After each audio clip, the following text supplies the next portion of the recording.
This is our heart failure webinar, and I'm going to go and get started because I am a couple minutes behind. I don't like to get behind. So my name is Kendall Wyatt. I'm the instructional content strategist here at Picmonic. I am started out as a paramedic. I went to nursing school, and now I'm in my third year of medical school doing my rotations here in the Phoenix Valley.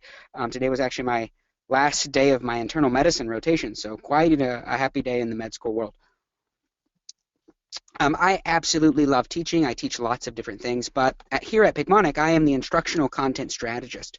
So what that means, it's not a completely made-up title, but it's what I do is I actually kind of work with our content and our scholar team, making sure all of our topics are medically relevant and relevant to what you need to know, and I go in and kind of help tweak them with knowing what all those high-yield things are and whatnot. And I also kind of act as the voice of the student here and the user, which are you guys.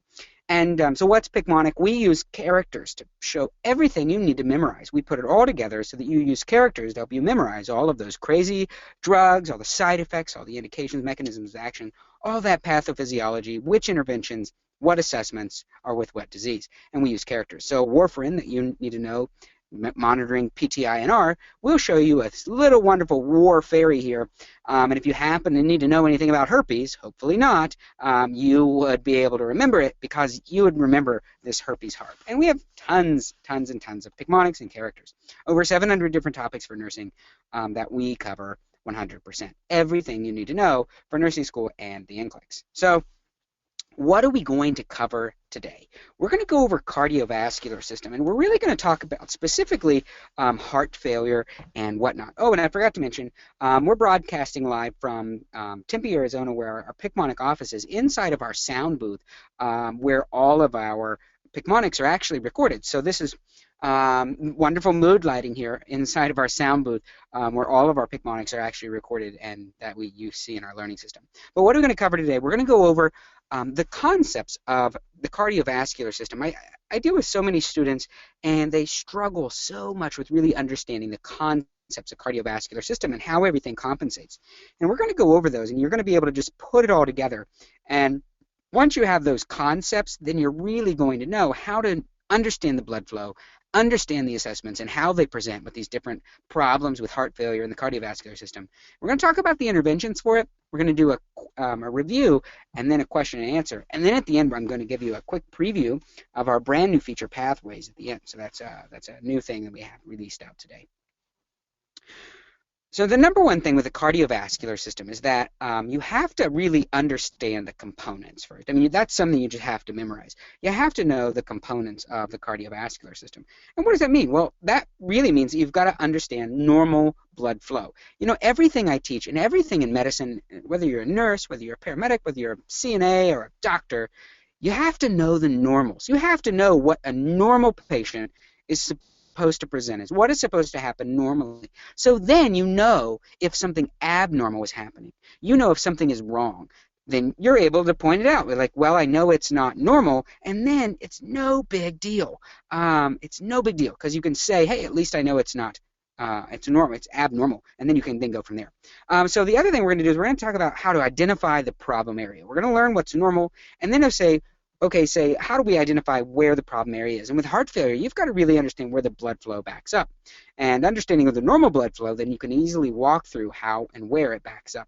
And then you have to talk about what to do for it. Well, the fix for it is to fix the underlying problem, which we're going to talk about as we go through these topics today.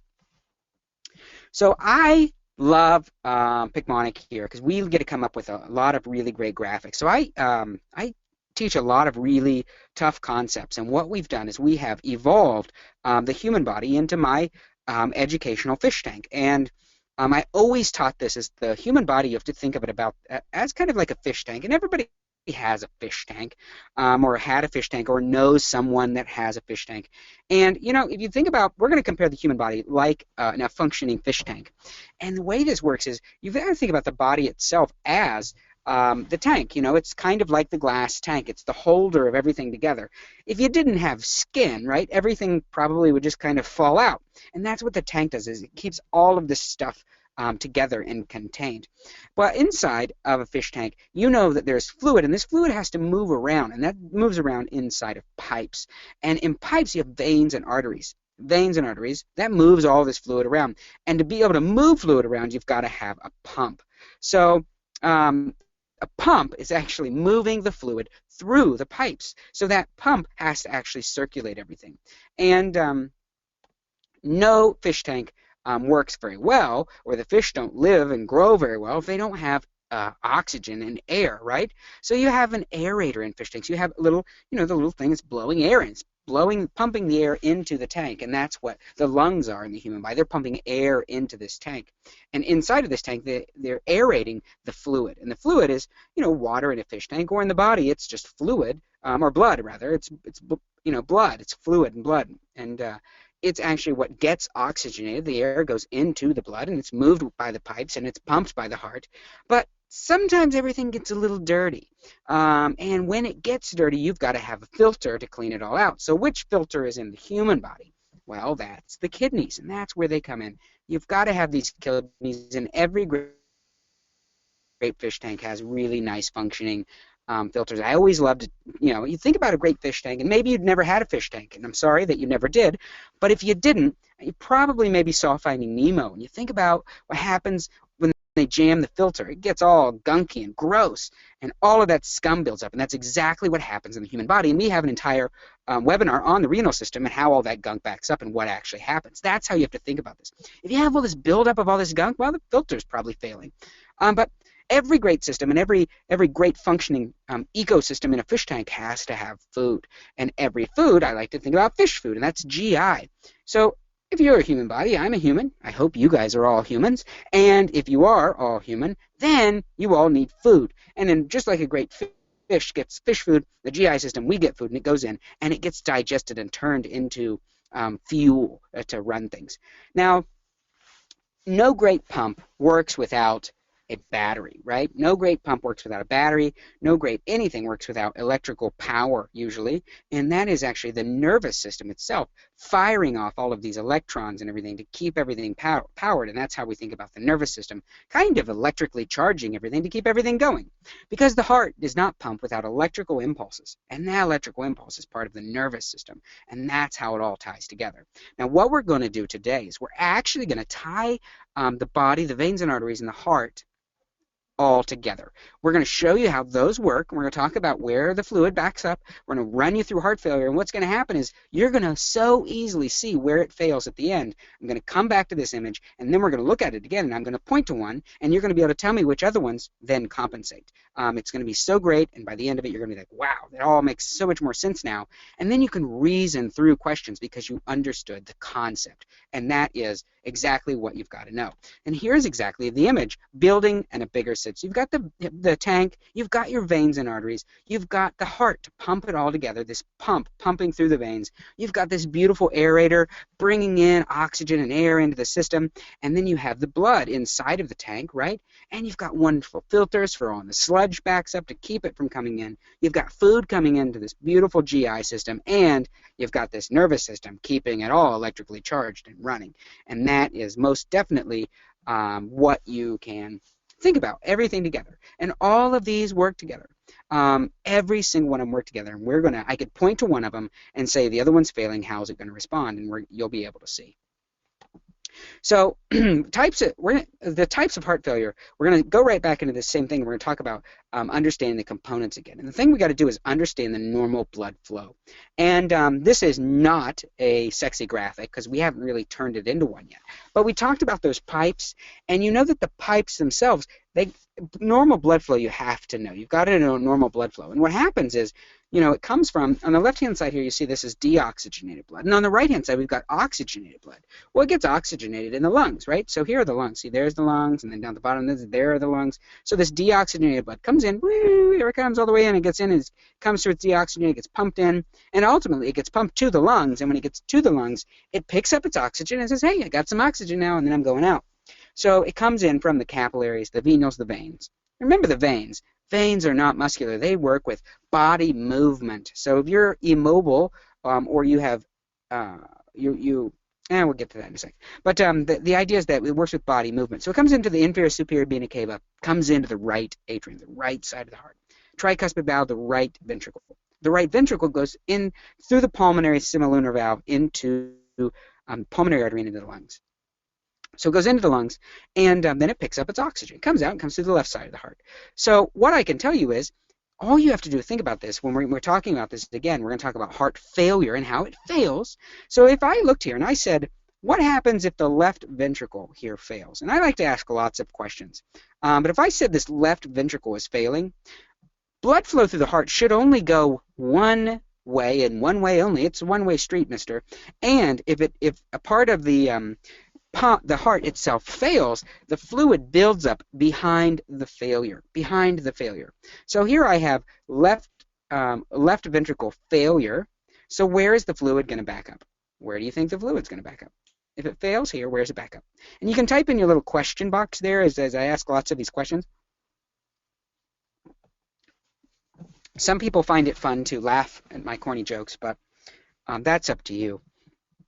But if the left ventricle fails here, yeah, that's right, guys. So you can see it backs up. So everywhere behind the left ventricle, if it's failing, should have an increased pressure. So the left atrium is going to have a buildup of fluid. The pulmonary veins are going to have a buildup of fluid. And ultimately, what happens is the fluid builds up in the lungs. And we're going to talk about this again. So what happens is the fluid builds up, and it just keeps building up. It goes from the lungs, then it builds up into the right side of the heart, creating a more of a problem. So that's definitely, you've got to know how that blood flow goes through. That's something you just got to sit down and really understand how it goes through how it goes through the heart. You've really just got to understand that concept. So the next thing is with heart failure itself, there are some causes of heart failure, right? One of those things, or tank failure, we'll call it, is actually just not having enough fluid in the tank. And if you don't have enough fluid inside the tank, well, what's that called? What are some causes of no fluid in the tank? No fluid in the tank. Think about your fish tank.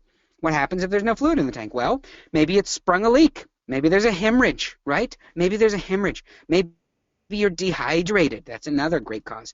Hypovolemia. That's when we see hypovolemia, dehydration, lots of things. We have our little hippo for hypo water tank, hypovolemia. It's a character inside of Picmonic that we use. Another thing is you could just have poor oxygenated fluid. That could be a cause of this tank failure. So you could be anemic. So maybe the blood that's circulating just isn't good blood. It can't carry, it has no hemoglobin, so it can't carry oxygen. Or you have an infection causing sepsis and things like that as you go through.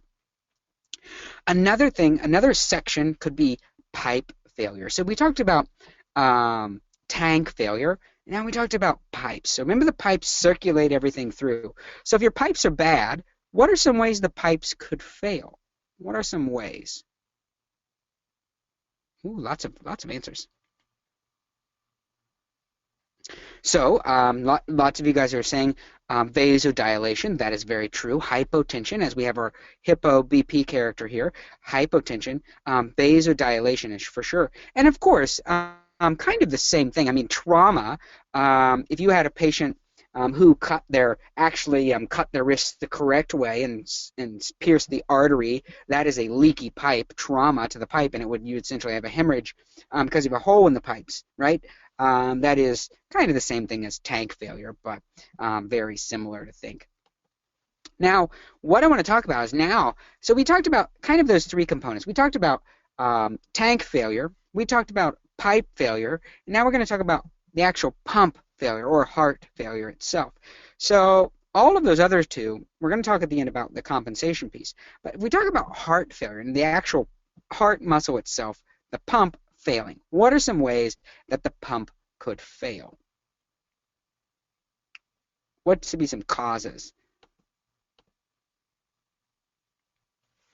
Causes of, actually, Nichelle actually said stenosis, like arterial stenosis for pipe failure. That is true. Your pipes could get all sludgy and filled up with gunk. That's true. It could be a possibility. So pump failure, you guys, let me move my little window thing over here to the other side because I'm having to look around the mic today. So pump failure, there are lots of different causes, right?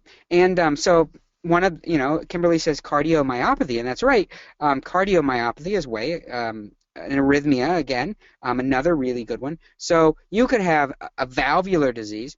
The most common reason for cardiomyopathy or heart failure essentially is prolonged hypertension. Why do we treat hypertension? Why do we worry about keeping these patients' blood pressure normal? I mean, is it bad to have high blood pressure? I mean, just because you're going to spring a leak and it's going to shoot out really at high pressure? No, it's because the pressure on the system dilates everything out and it pushes against the edges and creates a dilation.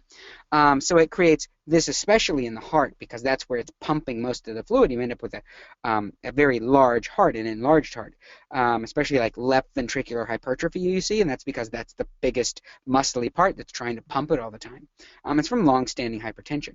You can have ischemia, the actual heart muscle itself could die, and because of a myocardial infarction, or you could have just another type of cause of cardiomyopathy. There are viruses and bacteria that could cause cardiomyopathy for sure as well. So that's definitely the way for sure. Excuse me. So here I got my little explanation on why we actually have why hypertension as a cause for heart failure. So I just want to talk through this mechanism. Oops, excuse me. So if I just made this example here. So I said, okay, here is our example of heart failure. Why does this pressure on the heart actually cause heart failure? Why does pressure in the veins, arteries rather, increase and cause this extra problem? And what happens is, if we have a normal heart, here's kind of what happens in a normal heart. So a normal blood pressure is 120 over 180, right? If I had to pick, 120 over 80. If I had to pick this most beautiful blood pressure that's out there. So 120 is a systolic. That's systolic. And I always think, in the beginning of nursing school, too many schools. When I was a paramedic and first going to school in medicine, I really struggled remembering systolic and diastolic. And then I thought of this. I said, systolic, think about strong. And what happens when you have a strong, then you have a contraction. You have contractions. Systolic is strong contraction. And it's also stroke volume. It's a strong contraction which creates your stroke volume. So diastolic is the rest. So diastolic, you think about diastolic, and then you have a rest. So you have the heart, and it contracts, and when it contracts, it has the stroke volume, so it ejects blood out. Contracts, ejects blood out. And then relax, diastolic. It relaxes and fills. And that's the volume that stays in there, and then you have ventricular or atrial filling. So what happens if I have an increased blood pressure over here on the right? So I said 160 over 100.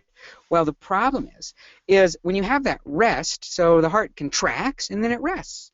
But if there is already a pressure inside of that heart, so the pressure is not 80 now and it's 100, so it rests, but it's not really resting, it's pushing, because it's not really getting to just relax. It's actually just blowing up like a little balloon because the pressure is still there. So it gets constant pressure. So what happens when it needs to contract, it has to actually contract harder to overcome the diastolic 100, so it has to overcome to eject out more out of the left ventricle, and that's where you get this increased 160 blood pressure. So you get an increase, and what happens over time is you get this muscle just working and working and working and working, and all that pressure creates a dilation or cardiomyopathy of the actual heart. So I hope that was a good example to help you understand what was going on. So the next thing is identifying kind of the problem area. So if we talk about heart failure and we say, okay, we've got this long-standing hypertension patient, one of the most reasons you have heart failure, and they come in and they say, heart failure, what is the difference? As a nurse, you are almost guaranteed to have to know and identify the difference between left-sided heart failure and right-sided heart failure. So here's our Picmonic on left-sided heart failure versus right-sided heart failure. Oops, excuse me. So we actually have one right here to help you with just the types in general. So there's left-sided heart failure and there's right-sided heart failure. And there's high-output heart failure. So we're going to talk about high output at the very last, but left-sided heart failure and right-sided heart failure. So let's think about left-sided heart failure here first, and then I'm going to show you the Picmonic to help you bring the images all together. Excuse me, got a little indigestion today. It seems like I always end up having indigestion during webinar time. So anytime you think about heart failure, we talked about normal blood flow to the heart, and what you have to know with that is you have to be able to know that the blood is going to back up behind the heart, behind the fail point. So if the fail point is on the left side of the heart, well, where is the fluid going to back up? Well, it's going to back up where? Anybody know right away? Immediately. Immediately what's going to happen is, let's look at this blood flow. Left side of the heart, here's the left side, backs right up into the lungs, and that's right, guys, right into those lungs, and the lungs start filling up. And it's really easy. Left side, right here, fills up. It backs up into the lungs. And here's our left-sided heart failure Picmonic, and I just want to, so we talked about this concept. You know, right there's just a basic concept, and I want to talk through what's going to go on. So I just want to talk through the actual the pieces here. So here is the characters out of our Picmonic, left-sided heart failure Picmonic.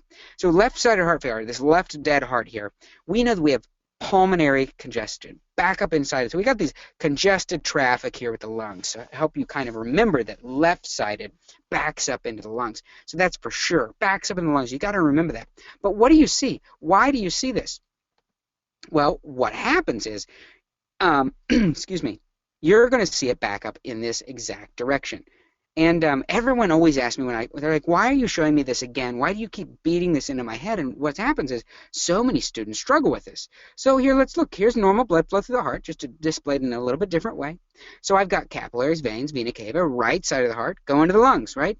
Then I got to go into the left heart. But if the left heart's the problem, here's the left heart, and it's dead or failing or the problem, everywhere below, behind that, backs up.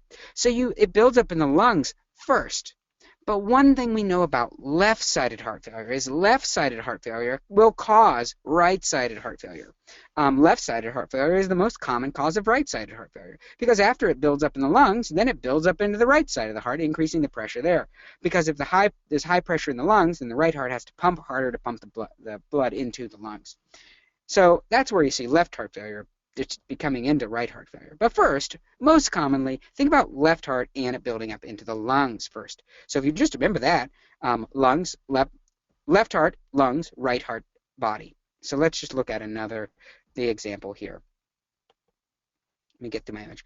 So what else do you see if we know that this fluid is building up into the lungs? If it's building up in the lungs, what do you see these patients present with? This is important. This is what you need to know. These are all the extra little pieces that you've got to know. All these little pieces. All these little pieces. If you have a patient with congestion in the lungs, you're going to have all of these signs and symptoms. And you should be able to reason through it, right? You're going to be able to reason right away that you're going to have this pink frothy sputum. So here's our little pink spit thumb here. Why do you see pink? Why is the sputum pink? Why?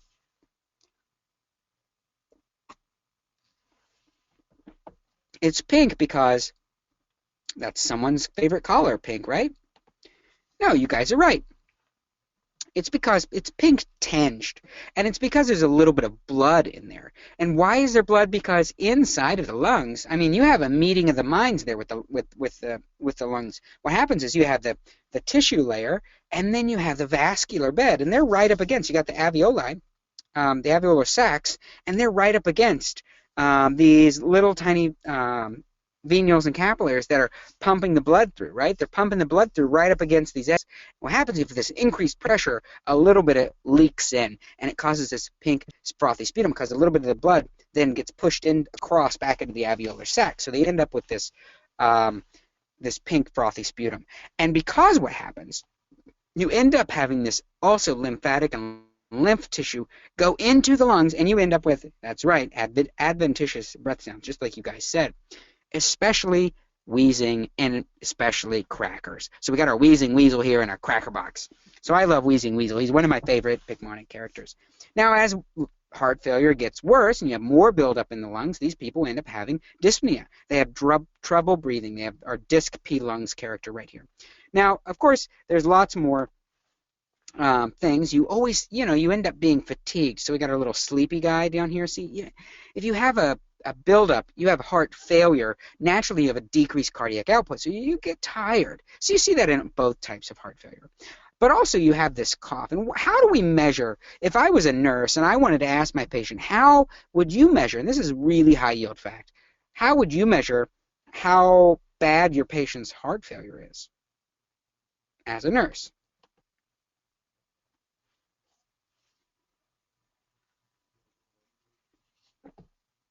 Anybody know? How would we measure? How would we ask them? Well, what we would do, I can't believe I got you guys in this. Usually most people get this one.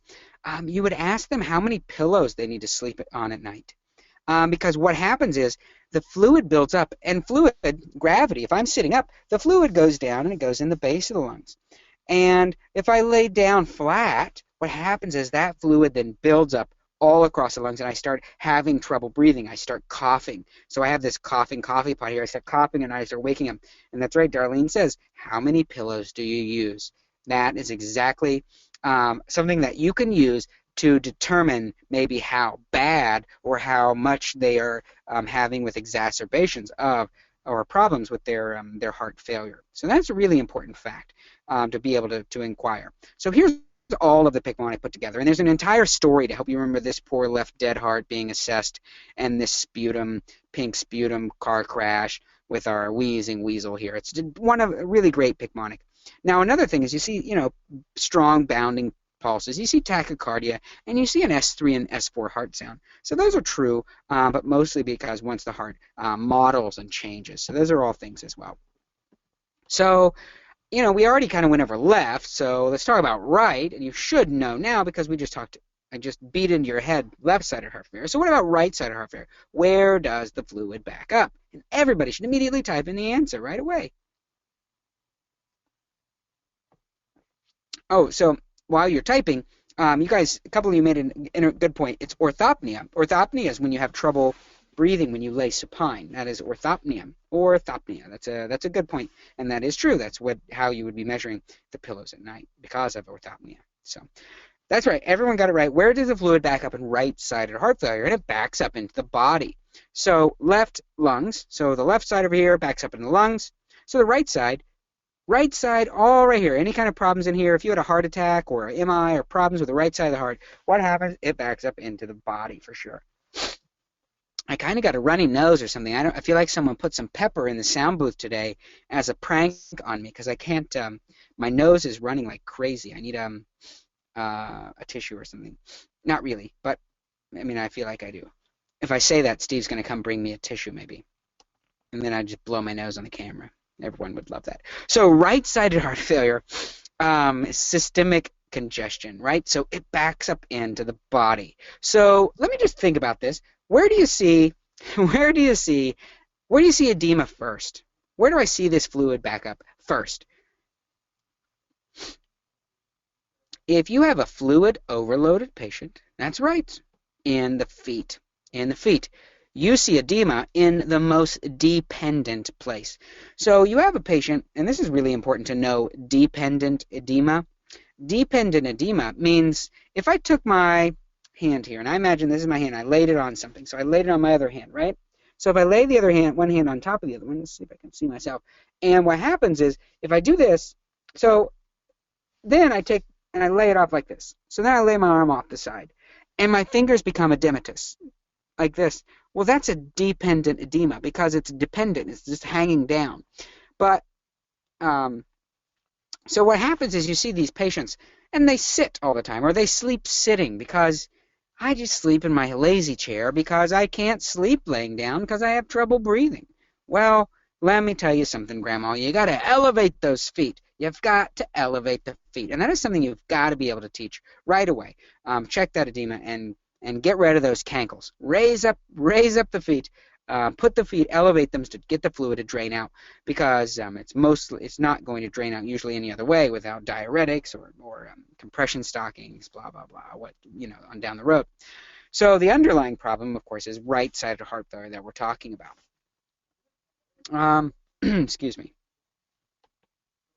So here's right-sided heart failure. So we're going to talk about backing up behind the problem again. So if the problem is in the right side of the heart, it's going to go right here. You're going to have an increased pressure in the vena cava. then it's going to back up into the veins, and then it's going to back up right into the capillaries. So you're going to back it right up, and it's going to back up in what capillaries first? Well, whichever ones are dependent, and those are most usually your feet, because most patients are ambulatory, and they're walking around that fluid just backing up in their feet, and it's just making new cankles in all of these new patients, and no one wants to have these cankles. But here's what's important. On the other side of the heart failure, beyond the problem, there's decreased output. So there's not a good cardiac output. So how do we measure cardiac output? Cardiac output is, I don't remember. Maybe one of you guys would help me tell me what cardiac output is. Kind of important to know that concept. Cardiac output is the amount of blood ejected by the left ventricle, how much in 1 minute. So it's usually, it's definitely something, the amount of blood. So it's stroke volume, the amount of blood ejected out, stroke volume times heart rate in a minute. So that's definitely an important thing, and we're going to talk about that in compensation. So if you have a decreased right side of the heart, well, the left heart's not going to get enough blood, so you're going to have a decreased cardiac output most likely. So here is our right-sided heart failure characters out of our Picmonic. So you're going to see this peripheral edema, this peripheral edamame we have here. So see these edamame? I actually didn't know what an edamame was until I actually used Picmonic. I used Picmonic for med school, and I advocate for it. I wished I would have had it in nursing school. But one thing, I didn't know what edamame was until I used Picmonic, and maybe it's because I'm from West Virginia, I don't know. But the edamame is a soybean, and it's kind of like a steamed soybean with kind of salty, kind of good, good thing to try. But I learned what edamame was thanks to Picmonic. And so the other thing, we're always going to see this JVD. See these neck jug veins here? You're going to have this jugular venous distension. So they're going to have these neck veins bulging, and they'll be bulging with every single heartbeat. Because where do the jugular veins dump into? Where do the jugular veins dump into? If you just had to think about that. Well, they're going to go down. Veins carry deoxygenated blood into the inferior vena cava, right? All signs from the top half of the body dump into the superior vena cava, and go into the right atrium. And the inferior vena cava comes up from the bottom and drains everything below.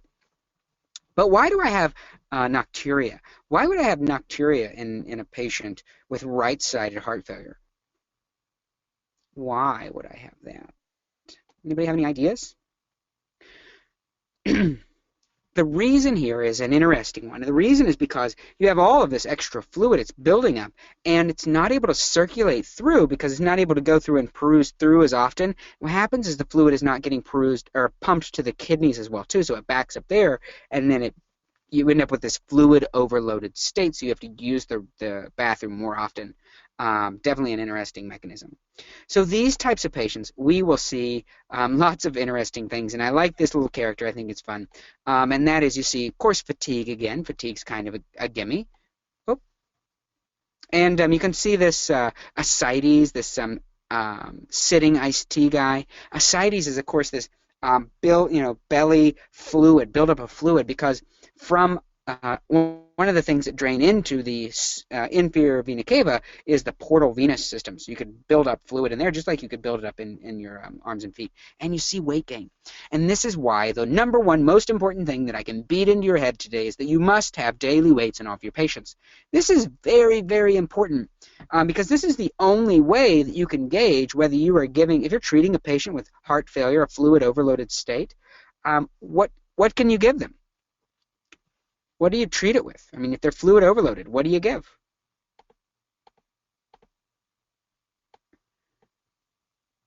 Why? Yeah, you give diuretics, right?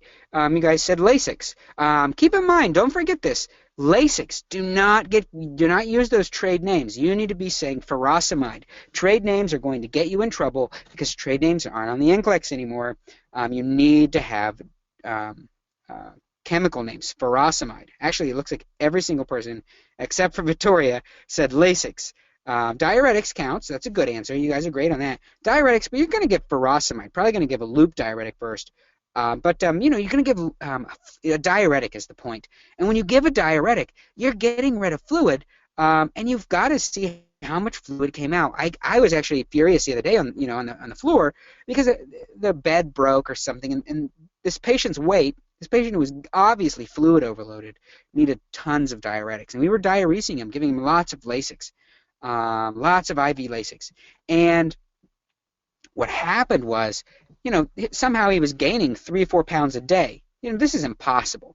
And no one was able to just get an actual scale and weigh the guy, which is, you know, crazy. This is really important. You got to have daily weights, very in strict I's and O's, because you got to measure how much is in and how much is out, so you can figure out if you're actually getting rid of fluid, if you are actually fixing the patient and getting rid of that fluid. And what is an important, if I'm giving, and Amanda's already kind of jumped in there, if I'm giving Lasix, furosemide, if I'm giving furosemide IV, what is one thing that I need to worry about? What do I need to monitor? What's the number one, 3 things I need to monitor, we'll say? You guys right away immediately said potassium and electrolytes, and that's right. Loop diuretics dump off everything. They get rid of fluid. They're great at that, but they lose everything else. They get rid of sodium, calcium, all of it. They get rid of everything, and fluid, especially potassium. And what's another thing? Absolutely have to watch for ototoxicity. That's Kat got right away, is ototoxicity is the other one. So you got a ringing of the ears, tinnitus. If you have ringing of the ears for a patient getting IV furosemide, that's definitely an indication of toxicity, and you should stop the IV furosemide and notify the physician. That's really important. So another thing is high output. Oh, I can't talk all of a sudden. High output heart failure. And what happens is this is where the actual fluid, the fluid itself can't meet metabolic needs. So maybe you know, you have a patient with sepsis, and this patient's anemic. And when they're anemic, they don't have any hemoglobin, right? So they can't carry oxygen. So they don't have enough hemoglobin to carry enough oxygen to keep the entire body oxygenated at all the tissue levels. So what happens is these 100 hemoglobins, let's say, for example, normally in the body, you have a normal hemoglobin of 13. We're just going to use 13. 13, of course, I know there's ranges, of course. We're going to use 1 as an example. So 13. If you have 13, and that's a quantified number, 13 hemoglobins, and let's say this patient only has 8, but you need 13 to circulate around to carry enough oxygen to oxygenate the body. So those red blood cells, or the cells that have those 7 hemoglobin, they have to move around through the whole body system faster. They've got to move around and around and around more times so that they can oxygenate the same amount of tissue. Because just because you have less hemoglobin, you're down to 7 hemoglobin, you're not going to be able to circulate the tissue unless it pumps more times around and around and around and around the merry-go-round. So what happens in high output heart failure? I gave you the example right here. So what are you going to see as a compensation piece? Tying more concepts in here as we go further. What are you going to see? What are you going to see signs and symptoms in this patient with high output heart failure? Just think basic. That's right, Doug. Tachycardia. The heart, if I'm talking about the fluid itself is not good enough. The fluid, we got some bad gas, or bad fluid, we'll call it.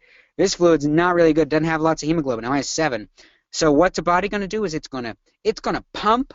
The pump is going to kick in as a compensation piece. It's going to move that blood around more and more and more times to try to oxygenate it through the lungs. Grab more hemoglobin, take it to the tissues, take it back to the lungs, grab more hemoglobin, oxygen, take it to the lungs. It's going to circulate more and more, and it's going to circulate faster to keep it going. And these patients definitely end up, you know, with a lot more problems. So you could see other things you can see is if you had a really severe hyperthyroidism or an AV fistula, so you actually had a bypass of the heart to where arterial blood is actually just bypassing the lungs altogether and going back into the venous system, an AV fistula. So what happens is, you know, if you had this closed circuit track, but imagine that you had this square track, and then somewhere in the middle there's like a turnoff to do a little shortcut. And if it's doing that little shortcut, then it's missing a big chunk of everything. So that's really important. So last thing I want to talk about is interventions here of heart failure. And then we're going to tie in compensation at the very last piece. So interventions for heart failure, we need to increase oxygenation to the tissue, right? I mean, that's the number one goal here, is we've got to increase oxygenation of the tissue. We've got to. You've got to do it. That's, time is tissue, and if we are not oxygenating or getting the hemoglobin out or whatever the problem is, the tissue is going to become ischemic and it's not going to work. That's definitely an important point. The other things you need to do, the other things that could work are increasing the functionality of the pump. So we can give medications to increase the pump and help the pump. And we can also reduce the overall fluid. So if they're just fluid overloaded, we can get rid of that fluid to help increase efficiency, we'll say. So as far as respirations and respiratory support, what do we do for respiration? I got the answers here. So number one, right away, we know that what system is going to kick in, and I have a graphic right here to show you. We know that we have body systems. We talked about the aeration, right? The aerator. The aerator is pumping the blood from the heart into the lungs and picking up the oxygen and pumping out. But if the blood it's not getting enough blood, well, then we can do the number one easiest thing in the world for any patient having difficulty breathing. It's just sit them up. And that seems so simple, but everyone always misses that question. Oh, every single time, everyone misses that question. Just sit the patient up. The other thing we can do, we can apply oxygen. So why do we apply oxygen? Why do we apply oxygen? Well, a higher FiO2, a higher percentage of oxygen. First off, what is the percentage of oxygen, what you're breathing right now, unless some of you guys are on oxygen? If you breathe normal air,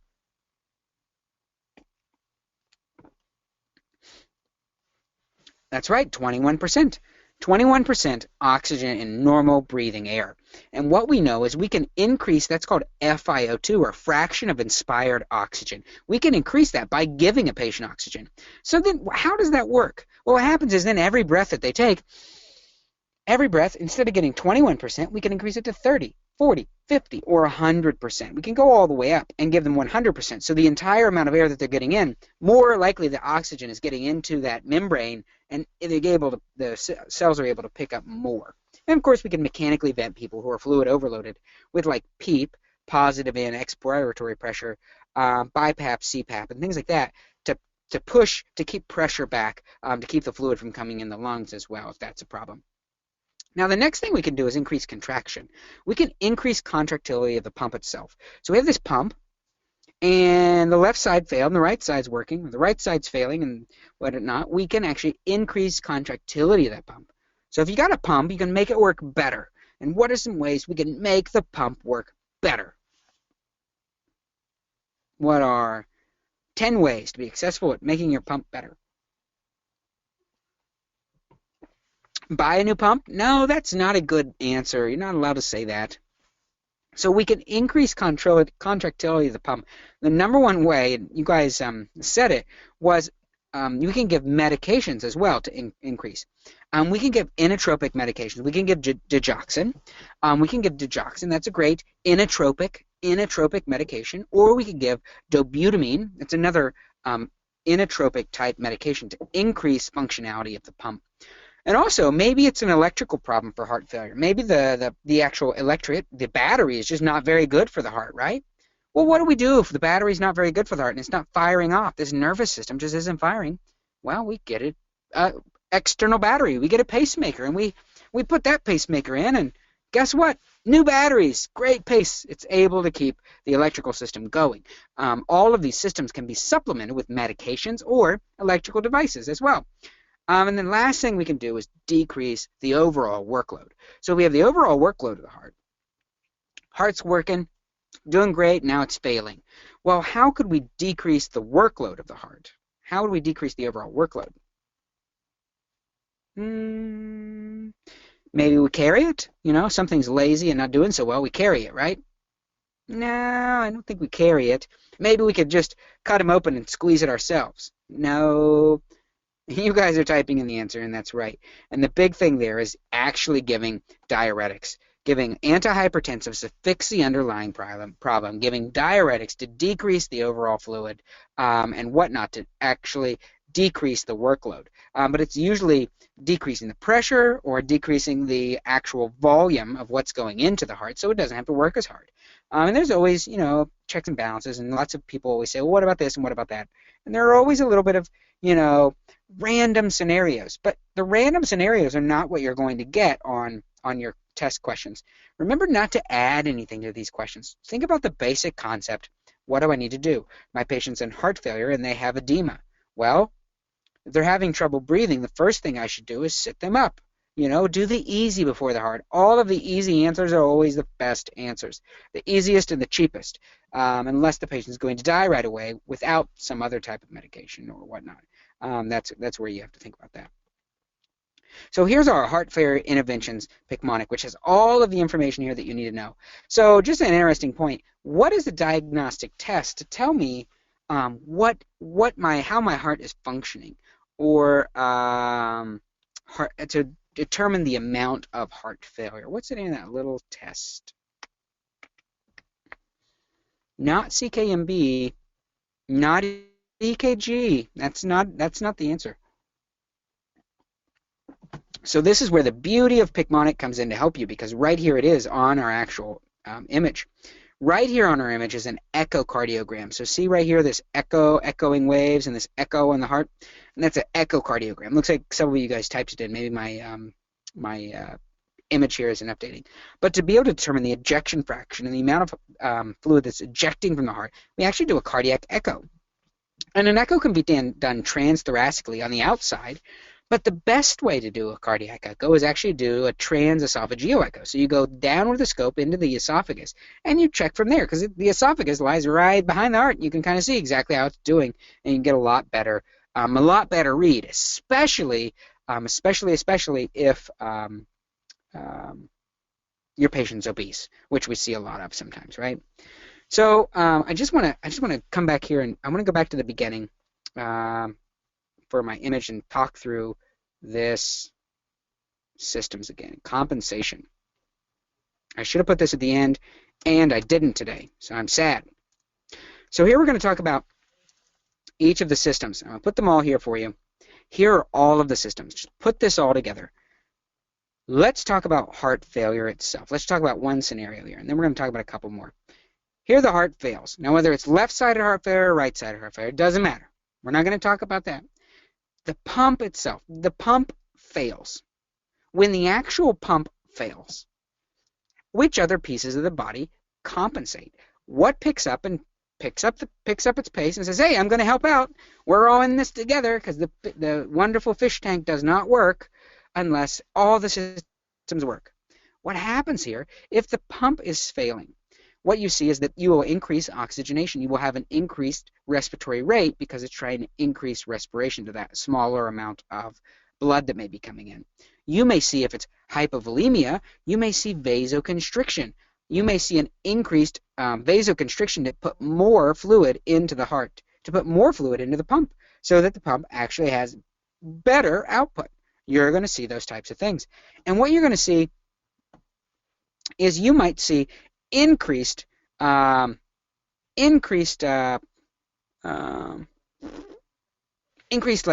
nocturia or urine output, because the kidneys kick into overdrive, and they say, hey, there's way too much fluid going in here. Let's get some out. Let's filter out some. Let's get it out of here. Get it out.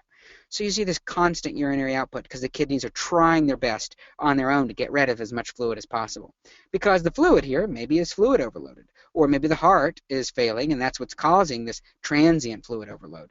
So the fluid just backs up. Where does it back up? Well, it backs up in the pipes and ultimately inside of the tank. And that's how you have to think about it. But let's look at causes of heart failure. If you had a cause of heart failure, here's the pump. What are some causes of heart failure? We talked about it. Cardiomyopathy, the actual pump dilates. That's true. Could be hypertension, a constant vasoconstriction. So if you have coronary artery disease and you have high blood pressure because you have this coronary artery disease, well, here you are. You've got these sludgy pipes with all that fat in there and triglycerides and cholesterol, right? And what happens is it's really hard to pump blood through those. So what happens is the blood pressure inside the pipes goes way up.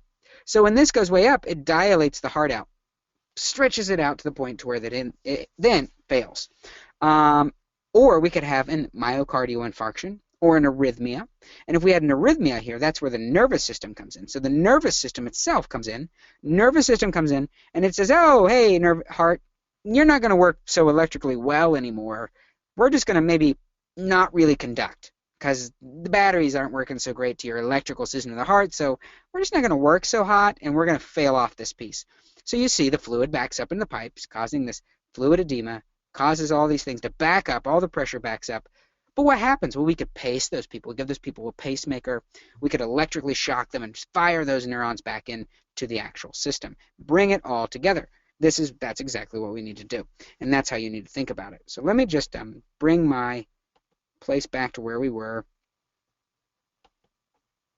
I hope that was a good example of a review there. No, diabetes is a really good answer, or a good comment, Anna. So diabetes does the exact same thing. If you have diabetes, diabetes is not really a direct cause of heart failure, but it definitely causes, hypertension, usually long-standing, because you have diabetes. Diabetes is this long-standing sugary sludge that's in all of your blood, right? And when it's all sugary sludge, this sludge is very hard to move. It's thick.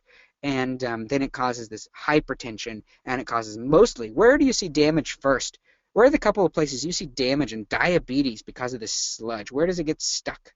Its right picture is the kidneys. The kidneys right away, you see diabetic nephropathy. Where else do you see nephropathy? I just gave you the word, diabetic nephropathy. Then you see neuropathy, because where do you see neuropathy? Let's think about this. Again, we're tying all these concepts together.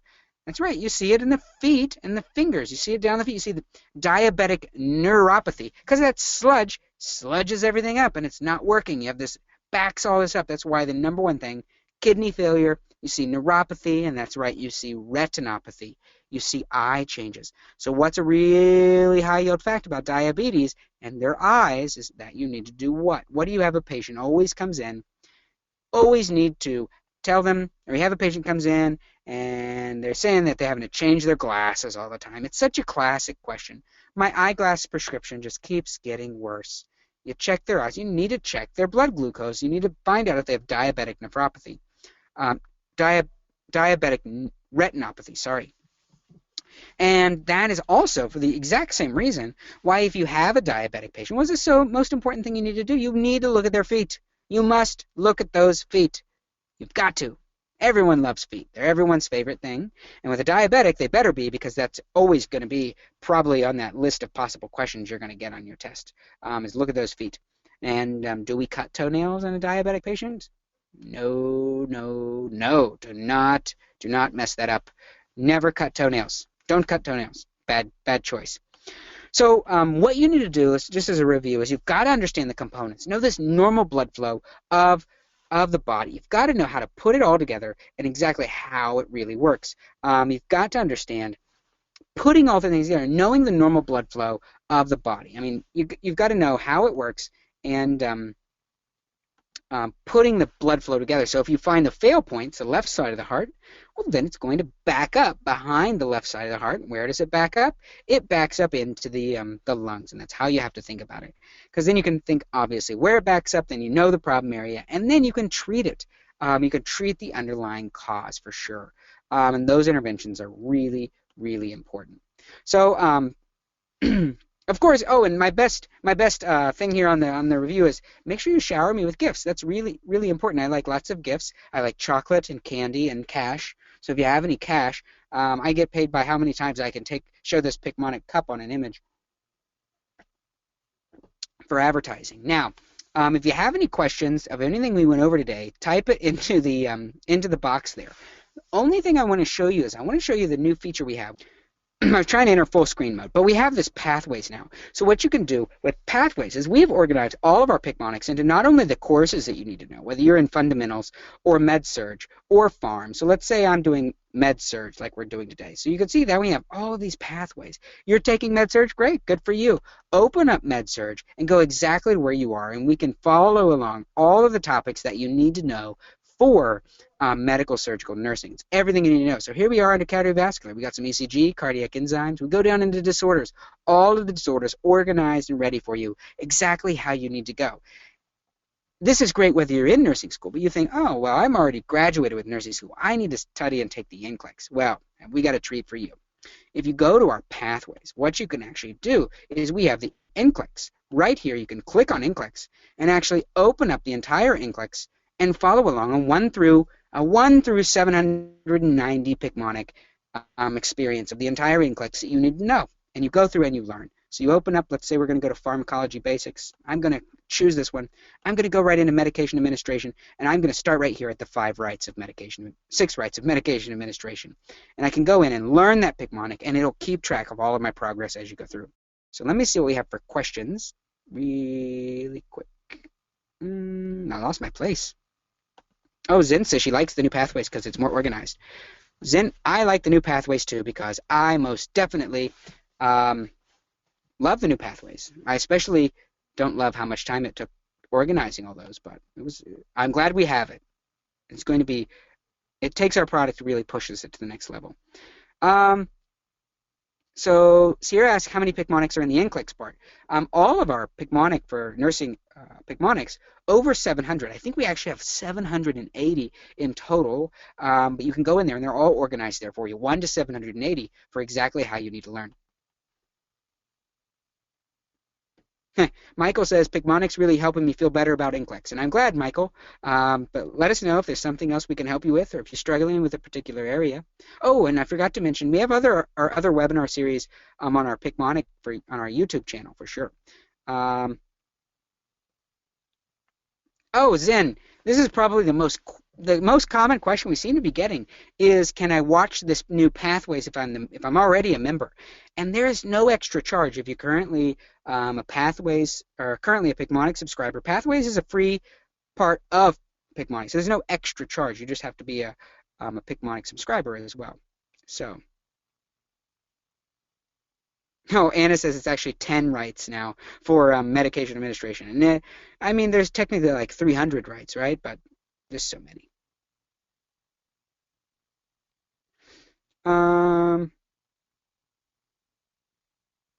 Let's see if we have.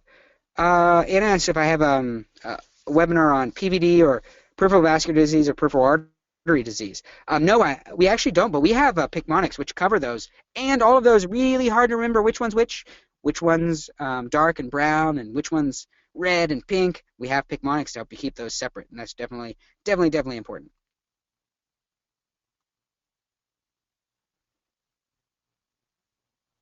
Victoria asks if the diabetic client should see a podiatrist to cut the toenails, and the answer is emphatically yes, yes, yes. Definitely very, very, very important. Nurse Chappelle 2014. First off, I like your username, but or maybe it's Nurse Chapel, I guess. Anyway, I like learning this way. It's fun and easier. I agree. I actually wish that I used Picmonic for nursing in the beginning. So.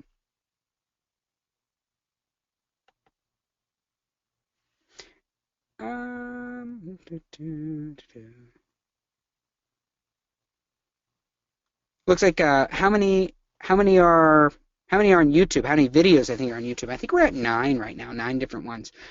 We're working on a new one every week. So, okay, so that's all I have. I don't see too many other questions, and I don't want to drag out the time. But definitely, if you have any other questions, you can email us at feedback@picmonic.com or go to picmonic.com, click on contact if you have any questions. If you have any questions, you want to see a topic, you're confused about something, you just have a question you want to ask another nurse, we're here for you. That's what we're here for. We're nurses for nurses. We're students for students. Reach out to us. Send us an email. Go to our website. Write us. We get back to you right away. Maybe we can't solve your financial issues, and not so good at that. I'm not really that good as a marriage counselor, but if you have nursing questions, great, I'm here for you. And we also have a new member of our team, Marley, who's another nurse that just joined us to help us out with lots of these webinars and questions. So she's here as well, and you'll be seeing more of her. But if you have any other questions, reach out to us. Share the nursing pathways code, and make sure you go use it for yourself. Check out Pathways. Let us know what you think. Click, tell us feedback, because we're here for you. Have a good night, and as always, good luck studying.